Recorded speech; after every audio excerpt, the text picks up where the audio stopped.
Então, hoje nós vamos começar o capítulo 2, Encarnação dos Espíritos, lá na questão 132, tá bom? Então, nós vamos falar hoje um pouco sobre o objetivo da encarnação, né? Por que que nós entramos na carne?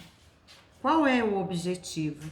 Então, creio que é das partes do livro que nos esclarece muito, né? Sobre a nossa missão. O que nós estamos fazendo aqui? Quão importante é aproveitar esse momento aqui. Então, mediante isso, nós vamos ver o objetivo da encarnação, sobre a alma e materialismo. Então, nós vamos dar início. Qual é o objetivo, então, da encarnação dos espíritos? Questão 132. Resposta dos amigos espirituais. Deus lhes impõe a encarnação com a finalidade de levá-los à perfeição. Então, primeira coisa, puxando o que nós estudamos em dias anteriores, todos nós fomos criados por Deus simples e ignorantes. Lembram-se? E de acordo com a nossa capacidade de discernimento, aos poucos nós vamos fazendo uso do livre-arbítrio. E aos poucos, com mais consciência, a gente vai seguindo o caminho A ou B. E aí a gente lembra que nós falamos em dias anteriores que não há espírito mal, porque Deus não criou o mal. Deus, soberanamente justo e bom, não poderia ter criado algo que não fosse bom. Então, aquilo que nós chamamos de mal, nada mais é do que a ignorância do bem, fazendo escolhas equivocadas e colhendo, né, devido às sementeiras, colhendo muitas colheitas amargas, muitos sofrimentos que nós mesmos, por ignorância e muitas vezes equivocadamente, fazemos as escolhas que não são as melhores. Então, o primeiro objetivo da encarnação é caminharmos rumo à perfeição. Então, a primeira coisa é essa. Para uns, é uma expiação. Para outros, uma missão. Então, essas duas falas, né? Expiar já significa, na linguagem da doutrina espírita, na linguagem dos espíritos, passar pelo burilamento. Nós somos pedra bruta que precisamos brilhar. E para brilhar, muitas vezes a pedra passa pelo buril, pelo cinzel, que são aparelhos delicados como pequenos, vamos colocar bisturis, que fazem machucados na pedra para que ela possa refletir a luz do sol. Nesse caso, nós, como espíritos, refletirmos a luz divina, porque nós somos centelhas divinas. Então, muitas vezes, nós passamos por expiações, que nada mais são do que momentos em que nós seremos lapidados pela dor. Outras vezes, estando melhores, nós já podemos vir na carne para a missão. A missão seria no sentido algo que nós já temos que ter consciência de fazer para melhorar o nosso espírito. E ela pode ser grandiosa, coletiva, ou ela pode ser no cerne, no local em que somos chamados a viver, em família, com aqueles que caminham conosco. Então, a primeira coisa, todos nós encarnamos para a autoiluminação, para o autoaperfeiçoamento, para a melhora de nós mesmos. Muitas vezes expiando através da dor, do sofrimento, e muitas vezes também com a nossa missão. Embora soframos, porque estar na carne, a espiritualidade fala que é como, para a gente ter uma noção, um passarinho preso na gaiola. Por isso que Jesus maravilhosamente nos diz que no mundo tereis aflições. O nosso mundo íntimo, preso nessa gaiola, que é esse corpo denso de carne e osso, nos apresenta grandes tribulações, mas tudo para o nosso crescimento. Então, continuando aqui, nós vamos ter também a seguinte fala: para chegar a essa perfeição, eles devem sofrer todas as vicissitudes da existência corpórea.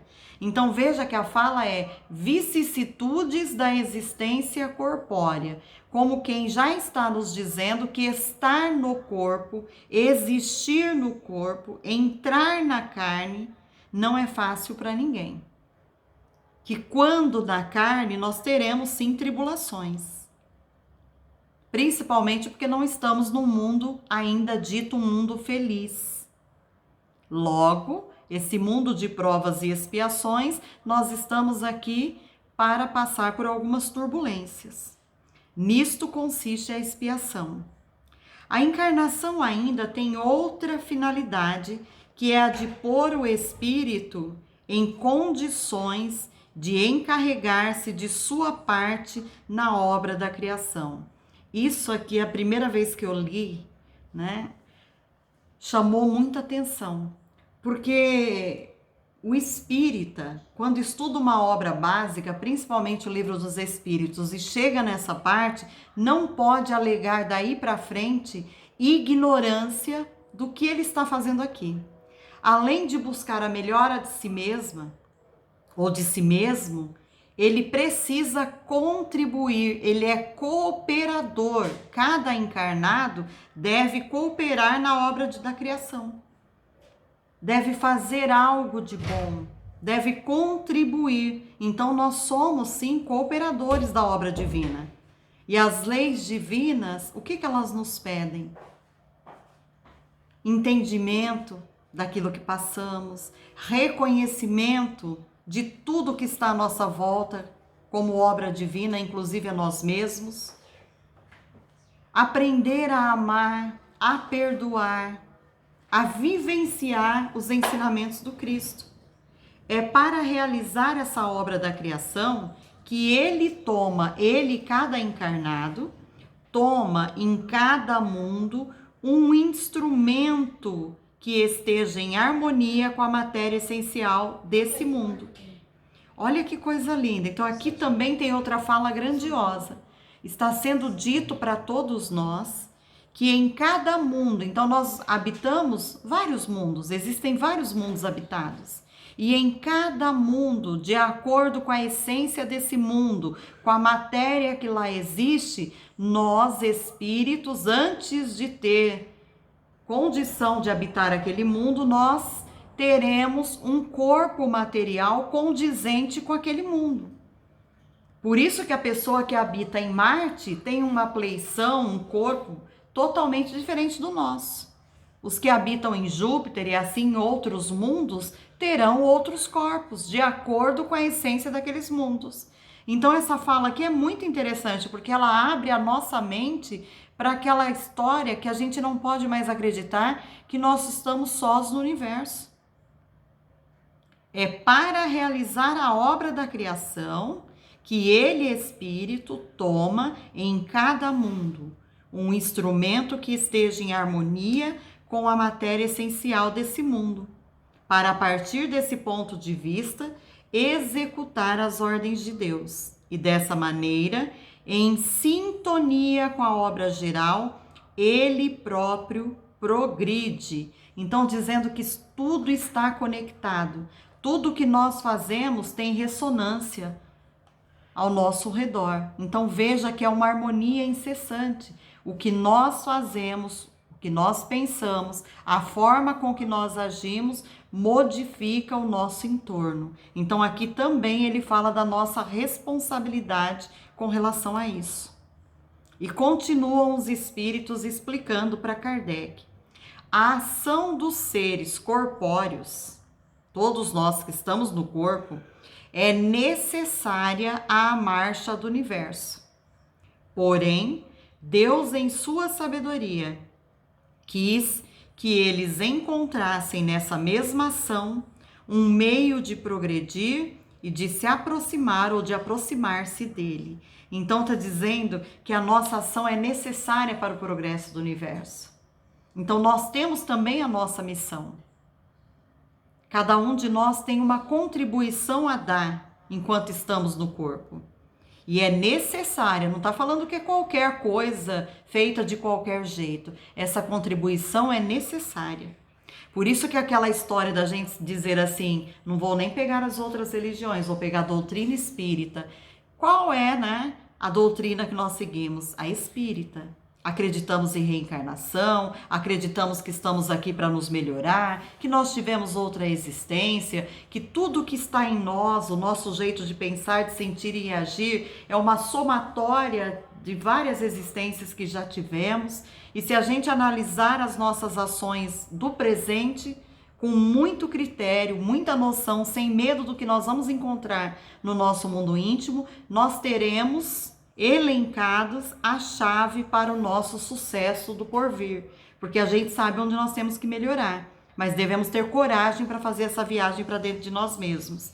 Porém, aqui está nos dizendo muito claramente que a nossa ação, aquilo que nós fazemos, né, tanto para contribuir com a obra da criação, quanto para melhorar a nós mesmos, também nos auxilia, graças à sabedoria divina, a que a gente progrida, a que a gente melhore.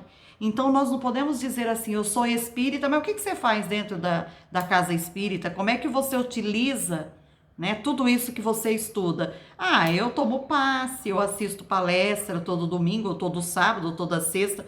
Isso não é nada. A pergunta é, como é que você está contribuindo na obra da criação? O que você tem feito nessa encarnação para contribuir com o Criador? Ajudando-o na felicidade das suas criaturas, inclusive de si mesmo. O quanto você movimenta as ferramentas da alma para progredir fazendo o bem, trabalhando com Jesus, servindo com Ele. Então eu creio que essa primeira questão, a 132, ela é ampla e ela tem que ser muito bem entendida por nós. Por que nós estamos encarnados? Nós estamos encarnados para progredir, para nos tornarmos perfeitos. Então a encarnação serve para isso. Mas dependendo das escolhas que fizemos anteriores e as sementes que escolhemos nos trouxeram colheitas amargas, talvez estejamos expiando muito sofrimento e muita dor. Mas através do sofrimento, a pedra brilha.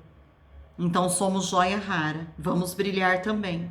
Mas os mundos são vários. E em cada mundo, a gente tem um corpo diferente, condizente com a essência da matéria desses mundos. Mas a gente não pode esquecer que a nossa ação neste mundo, no corpo físico, ela interfere em todo o universo. E, portanto, tudo é solidário na natureza, tudo se encadeia. É isso que está escrito aqui. É assim que termina a questão 132. E aí a gente vai para 133. Ainda nesse pensamento, Kardec diz: os espíritos que desde o princípio seguiram a rota do bem têm necessidade da encarnação? A pergunta dele é muito clara, né? Quer dizer, se os espíritos, desde que foram criados, simples e ignorantes, estão seguindo a rota do bem, eles têm a necessidade da encarnação? Resposta dos espíritos. Primeira resposta: todos são criados simples e ignorantes. Ninguém foi criado perfeito, tá vendo? Instruem-se através das lutas e das tribulações da vida corpórea. Então, todos passam pelas provas, pelos testes e têm que fazer as suas escolhas, semear e colher. Deus, que é justo, não poderia conceder a felicidade a uns sem sofrimento e trabalho e, por conseguinte, sem mérito. Logo, eles afirmam de novo: todos foram criados simples e ignorantes, com a mesma oportunidade, com a mesma capacidade intelectiva.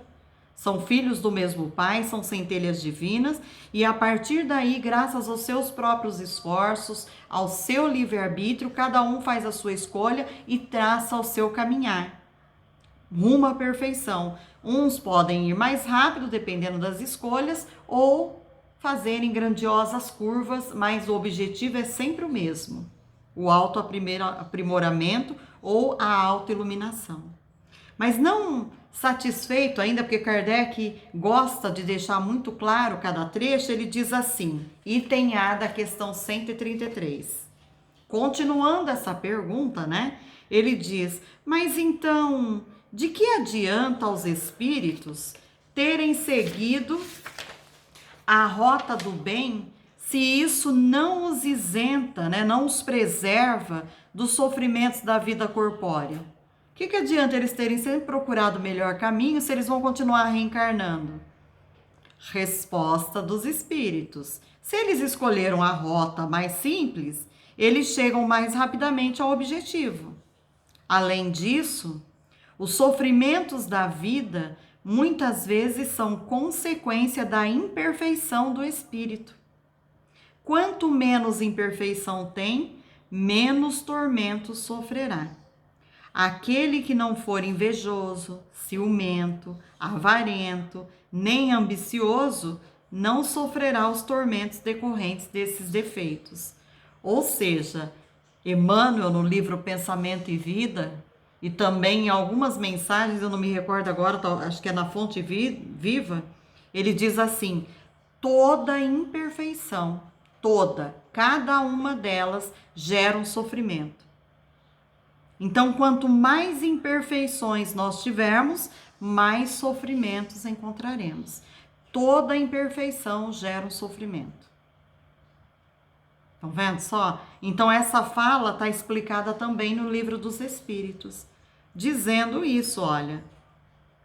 As pessoas, quanto menos imperfeições têm, menos tormentos sofrerá. Quanto mais imperfeições, mais tormentos. Então, uma pessoa que passa, né? Se ela tem a inveja, se ela tem o ciúme, se ela é ávara, se ela é ambiciosa, ela vai sofrer com essas imperfeições. Se ela não tiver isso, ela não vai precisar passar por essas provas ou expiações. Então, eu acho que é maravilhosa essa fala. Vale muito a pena para nós guardar isso, né? E agora a gente vai ver um trecho aqui que fala sobre a alma. Então, explicado para nós qual é o objetivo da encarnação e o quanto nós somos responsáveis e não podemos brincar com as nossas atitudes, que tudo está conectado e que esse universo em que nós vivemos é regido pela fraternidade, pela solidariedade e pelas ações em cadeia. Aquilo que eu faço implica em consequências 1000 ao meu redor, positivas ou negativas, dependendo das minhas ações. Né? A questão da lei de causa e efeito.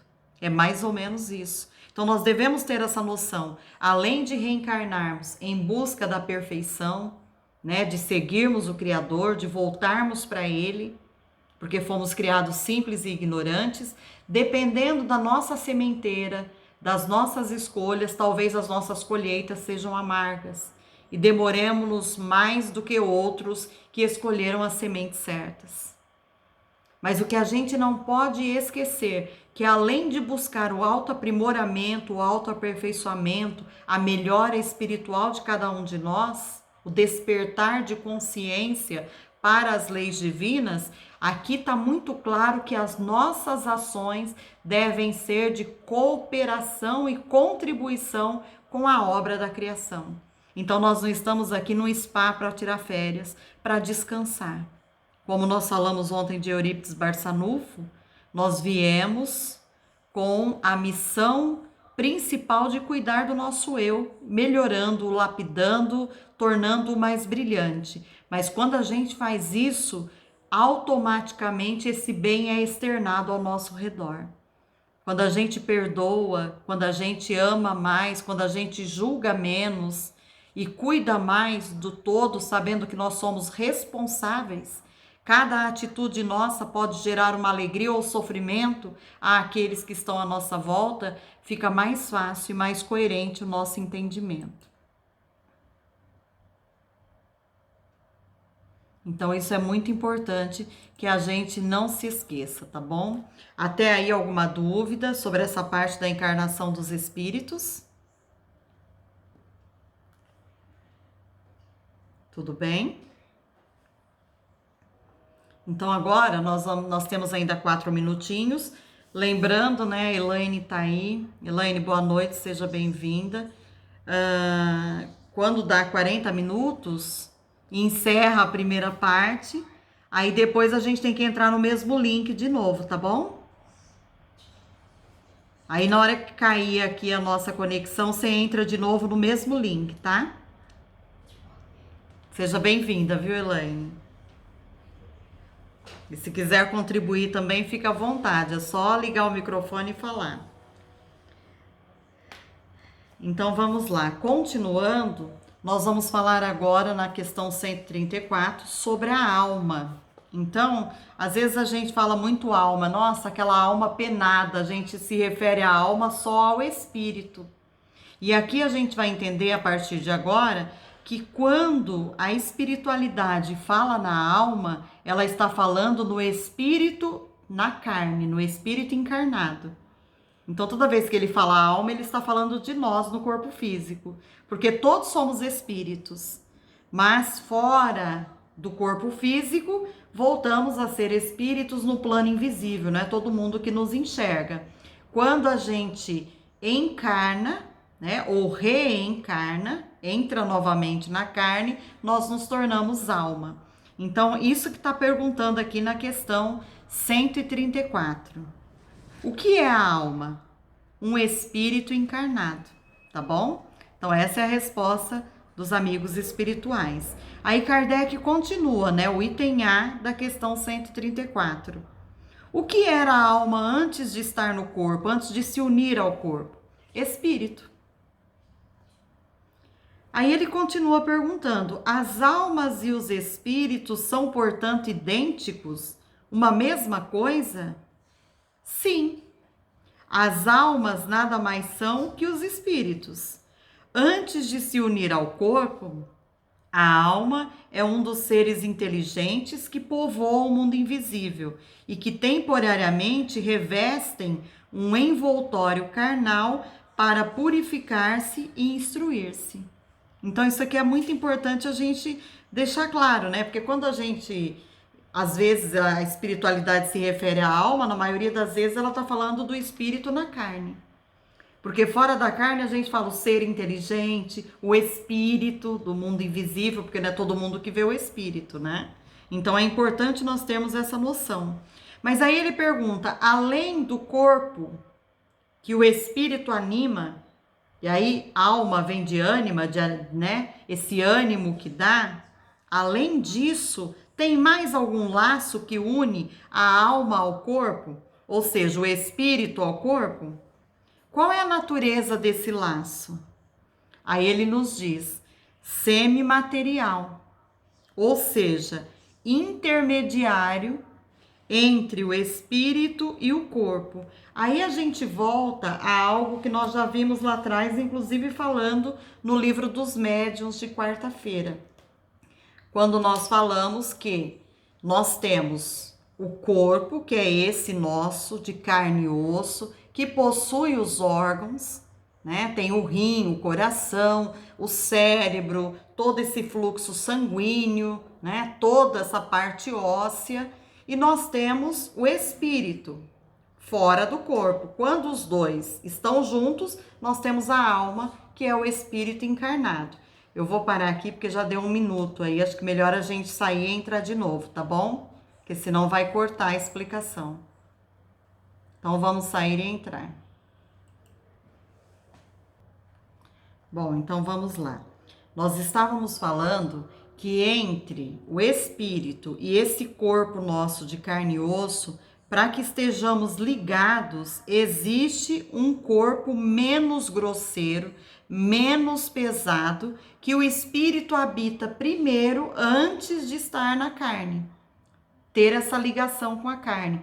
O que faz a liga é um corpo menos grosseiro, menos pesado, que a gente chama de corpo semimaterial, porque é uma matéria mais leve, mas ainda é matéria, e nós chamamos ele de perispírito. Então esse corpo é a forma que o espírito usa, é a forma primeira que ele usa antes de encarnar. É a forma mais leve do que essa nossa de carne e osso. Antes de estar no berço, o espírito usa esse corpo. que é o perispírito. Então, quando a gente vê aquilo que as pessoas vulgarmente chamam de fantasmas, né? Alma penada e etc., quando a gente vê um espírito, o vulto dele passando, que é muito rápido, então aquele vulto que a gente olha é matéria. O espírito é centelha divina, ele é energia. Então, a gente não consegue ver o espírito sem estar usando esse envoltório, que é essa liga que une ao corpo físico, que é uma forma idêntica que o corpo físico vai usar depois. Então, essa roupa mais leve é chamada de perispírito, tá bom? Esse é o laço. Então, a pergunta é: qual é a natureza desse laço? Então, voltamos lá, né, na questão em que nós estávamos, né? Há o laço que une a alma ao corpo. Então, item 135, item A. Qual a natureza desse laço? Semimaterial, ou seja, intermediário entre o espírito e o corpo. Ele é necessário para que se possa haver comunicação entre um e outro. É através desse laço que o espírito age sobre a matéria e a matéria age sobre o espírito, e vice-versa. Então é ele que une, é ele que a liga. Então às vezes a gente fala assim, ó, vocês viram a prece inicial que eu fiz? Eu falo sempre da questão de cada célula física e perispiritual. Porque esse corpo mais leve que nós usamos quando à noite nós saímos, enquanto esse corpo físico descansa, dorme durante a noite, o espírito dá uma voltinha, ele sai. Tem um cordão que une lá com o corpo físico de carne e osso, mas o espírito não fica dormindo, o espírito sai. E para ele sair, que tipo de corpo ele usa? Esse corpo menos pesado, que não é de carne e osso, que é igualzinho, do mesmo jeito, a cópia. O corpo físico é a cópia desse corpo que une o espírito e o corpo grosseiro, que é o perispírito. Então, essa saidinha que a gente faz é com esse corpo semimaterial. Então, quando a gente fala da fruta, lá atrás a gente falou do abacate, por exemplo. Quando nós olhamos o abacate, vamos pensar assim: aquilo que a gente vê primeiro, a casca, é o corpo de carne e osso. Aí você tira com cuidado aquela casca do abacate, você vai ver a mesma forma da casca, né? Igualzinho, só que aquela matéria não é a casca. Se você apertar ela, ela é menos pesada, mais leve, mais fina, mais sutil, não é? Então aquele ali é o perispírito que une a casca ao cerne que contém a vida, que é a semente do abacate. Então a semente nós vamos chamar aqui de espírito, porque é a semente do abacate que contém a centelha divina, que contém ali a vida, o pé, o abacateiro. É aquela história, todo mundo pode abrir uma laranja e contar as sementes que tem na laranja, mas agora cada um, na hora que pega uma semente, dá para imaginar daquela semente que pode virar árvore, quantas laranjas terão? Então, o caroço, a semente é o espírito, é a centelha divina, contém essa vida para além da matéria. Então, quando a gente olha o abacate ou olha a uva, a mesma coisa. Vamos imaginar uma uva com semente, a mesma coisa. A casquinha de fora que a gente vê é o corpo de carne e osso nosso. Tira aquela casquinha com cuidado, continua a forma, aquela massinha mais leve que une a casca e a semente é o perispírito. É semimaterial o perispírito. Ele é matéria, mas não é pesado igual a matéria de carne e osso. E aí, quando a gente tira ela, a gente vê a sementinha, que é o espírito, a centelha divina, que contém a vida. Espero que tenha ficado mais claro. Se não ficou, depois vocês perguntam de novo, tá bom? O homem é, portanto, formado de 3 partes essenciais. Primeiro, o corpo ou ser material, análogo aos animais e animado pelo mesmo princípio vital. Então aqui, olha, análogo aos animais e animado pelo mesmo princípio vital. Então, quando a gente fala assim, animal tem alma? Cachorro tem alma? Gato tem alma? Cavalo? Os animais têm alma? Está respondido aqui no Livro dos Espíritos.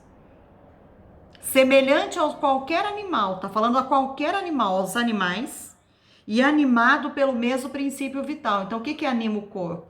É o espírito, então o animal também tem espírito.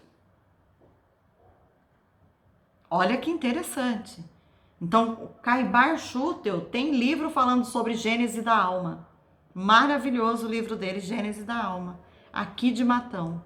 Quem não tem esse livro deveria ter. Porque é graças a esse livro que a doutora Irvênia Prado, que é uma das pesquisadoras hoje que conhece como ninguém, né, a parte científica, frequentou vários ambientes com a doutora Marlene Nobre, que é outra também muito entendida da medicina, da ciência, e ela, doutora Irvênia Prado, escreveu um livro em cima do livro de Caibar que chama A Alma dos Animais. Exatamente porque Caibar fala sobre Gênese da Alma, baseado, alicerçado no Livro dos Espíritos. Então, isso é muito interessante a gente entender.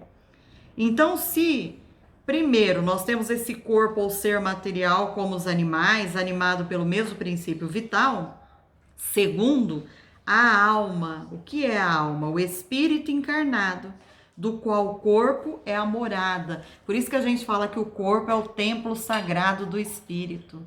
Graças ao corpo, nós podemos experienciar na carne, nós podemos buscar a melhora de nós mesmos.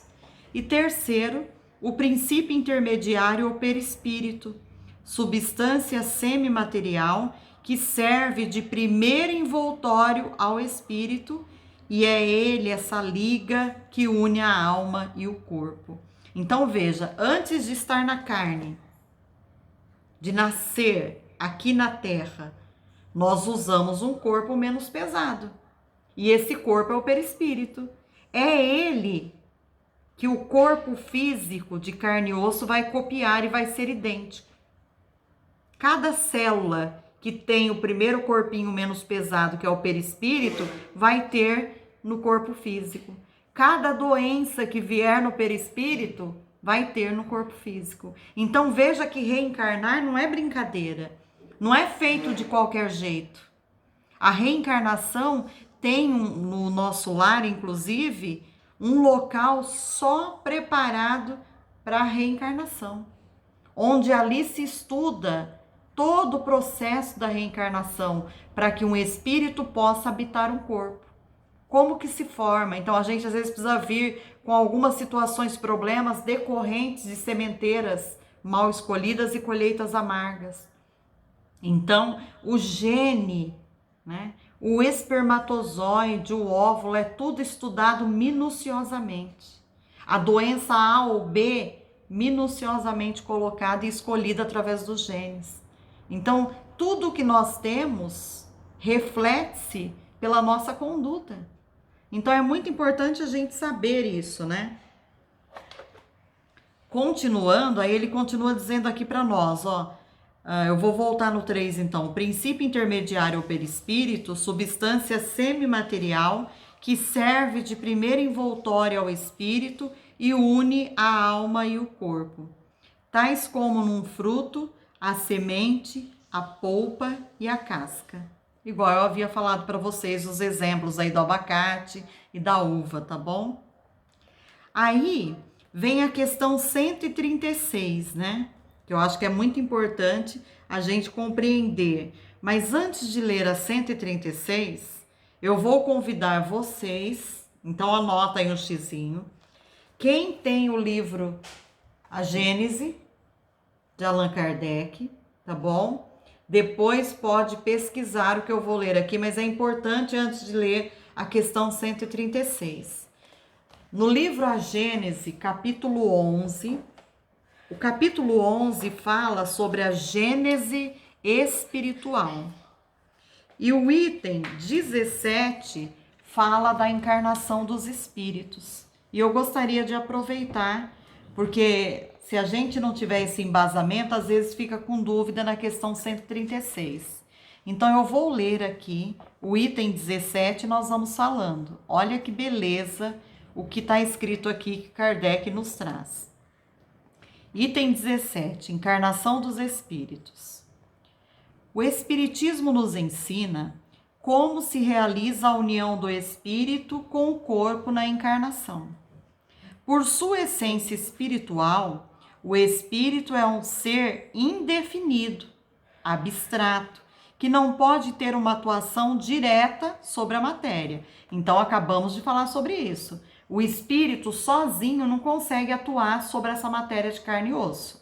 Precisa de uma liga, a gente acabou de ver. Por que ele não consegue? Porque ele é indefinido, ele é abstrato, né? Não pode ter uma atuação direta, sendo-lhe necessário um intermediário, que é o envoltório fluídico, que faz, de certo modo, parte integrante do espírito, revestimento semimaterial, isto é, pertence à matéria por sua origem e à espiritualidade por sua natureza etérea.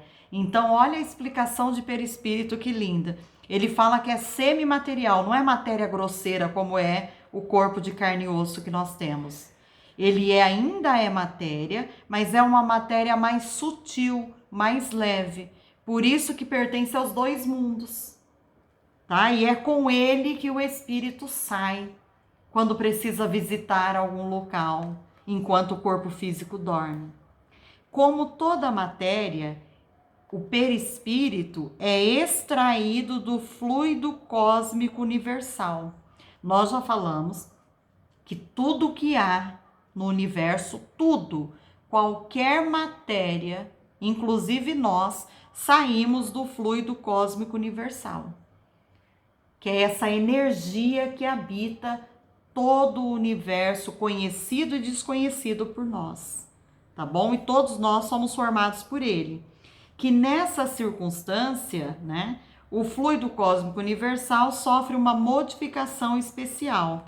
Então, esse envoltório menos pesado, denominado perispírito, de um ser abstrato, faz do espírito um ser concreto. É o perispírito, esse corpinho menos pesado que o corpo físico, que faz o espírito ser visto, ser concreto aos olhos de qualquer pessoa, definido, perceptível pelo pensamento. Ele o torna apto a atuar sobre a matéria tangível, assim como ocorre com todos os fluidos imponderáveis, que são, como se sabe, os mais possantes motores. Então, assim como na física tem fluidos que, embora as pessoas não conheçam, eles existem, as pessoas não entendam as suas especificidades, mas eles estão aí e têm uma força grandiosa de repulsão, assim também o é o perispírito. O fluido perispiritual é o traço de união entre o espírito e a matéria.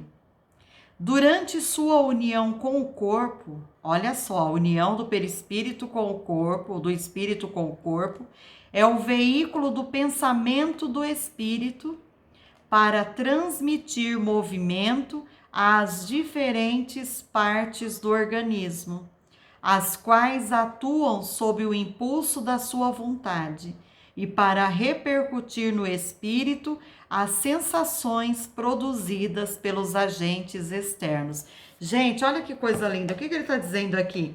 Que tudo que o espírito, cada movimento, cada ação, cada doença, cada problema, então a gente tem aí uma ligação assim. O espírito passa para esse corpo sutil, mais leve. E esse corpo vai refletir nesse corpo pesado. Então, o que a gente sente aqui advém da onde? Da forminha mais leve, que é o perispírito. Toda vez que nós fazemos um tratamento espiritual, onde primeiro é tratado? Nesse corpo mais leve. Então, olha a importância. Nós somos, de uma maneira muito simplória, eu vou usar essa frase para vocês entenderem, tudo o que acontece no nosso físico é um reflexo do perispírito. Porque primeiro está nele e ele reflete aqui. E como é que está nele? O pensamento que o espírito emite para essa liga, e essa liga que é uma cópia perfeita, como estamos aqui no corpo físico, olhando-nos no espelho, o perispírito é igualzinho. Porque isso aqui é uma cópia dele, tá? Parece mais difícil, mas a gente aos poucos vai entendendo, tá bom? E qualquer dúvida vocês vão falando. Continuando, ele diz assim, ó: tem por fios condutores os nervos, como no telégrafo, o fluido elétrico tem por condutor o fio metálico. Quando o espírito tem de encarnar em um corpo humano, presta atenção agora, ó. Quando o espírito tem de encarnar em um corpo humano em vias de formação, um laço fluídico, que é apenas uma expansão de seu perispírito,